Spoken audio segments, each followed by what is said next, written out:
Shares of Shopify moderately lower this morning, despite reporting a Q3 sales rise by nearly a third, showing strong merchant growth on the platform. The stock's been way up since we had Harley Finkelstein on last, and now we've got him again. Shopify President Harley Finkelstein. Harley, it's great to see you. Thank you for coming on with us. Great to be here, Jim. Thank you. Okay, Harley, I think a lot of people want to talk about small, medium-sized businesses who get started, and of course I do too, because I care about that. But I was noticing that now you really do have a preponderance of the consumer packaged good companies, biggest ones, like Estee Lauder. I mean, that's not something I would expect on Shopify. Well, let me start with something that I know that is near and dear to your heart, which is that every 26 seconds, a brand new entrepreneur gets their first sale on Shopify. And I think this quarter, we matched that relentless momentum across the board, 32% GMV growth, 32% revenue growth, and an 18% free cash flow margin. And I think last time I was on the show, I told you, Jim, what we do is we build great products, we ship relentlessly, and we grow consistently. And that's what we did. And that's why everyone from small startups to giants like Estee Lauder or David's Bridal or Michael Kors are choosing us. And I think Q3 was another quarter of very strong growth and consistent profitability. Absolutely. Now, there was a lot of shadow boxing last time, and the stock was dramatically lower. People talking about that the cash flow was depressed. Once again, they're using that same canard. I don't buy it at all. What I want to talk about is why are merchants choosing you? What do you do that makes it so that someone can quit their job and live their dream and not have as much risk as if they would have, say, 10 years ago?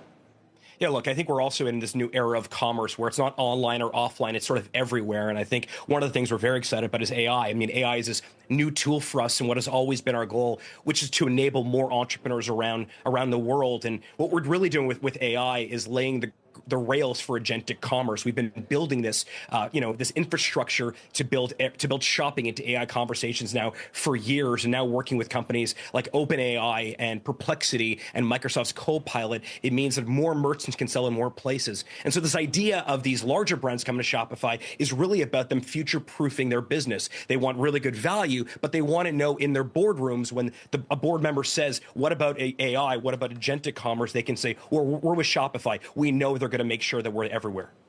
All right, so what does a Nestle's need with you? I mean, Nestle's has got one of the biggest ad budgets in the world. Why do they have to mess at all with Shopify?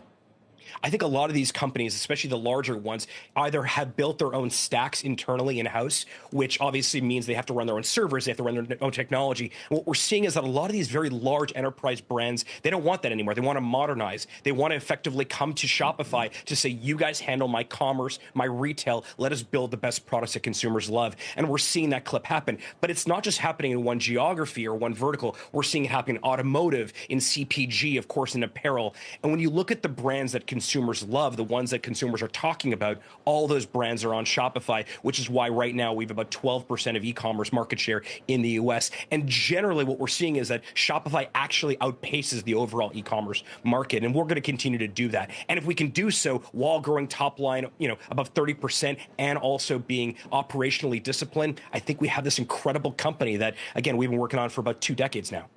Now, there were about a half dozen companies that competed with you in America at one point, and now I detect from people who are starting businesses that there really aren't any.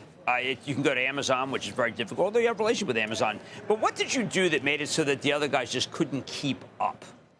This is about simplicity. This is, if you know how to use email, you can set up a store on Shopify in under an hour. So the idea is to make it really easy, which is why every 26 seconds, while we're talking here, 4 or 5 entrepreneurs got their very first sale. Now, what's unbelievable in this particular climate, this sort of golden age of entrepreneurship, is that some of those businesses are going to be some of the largest companies in a decade or less. And they're going to start on Shopify, but they're also going to grow on Shopify. And when you look at Alo or Viore or Gymshark, these are homegrown success stories that started with us. And so it's not just that we're making it easy to start, but as they scale and they want to sell on social, they want to sell on marketplace, they want to have online and offline, that's all being done on Shopify. And I think our results prove that we're doing that with incredible velocity.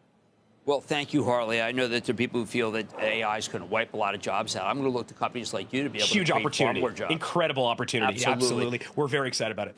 All right, Harley Finkelstein, those who have used Shopify know that it works. Thank you so much. Good to see you, sir.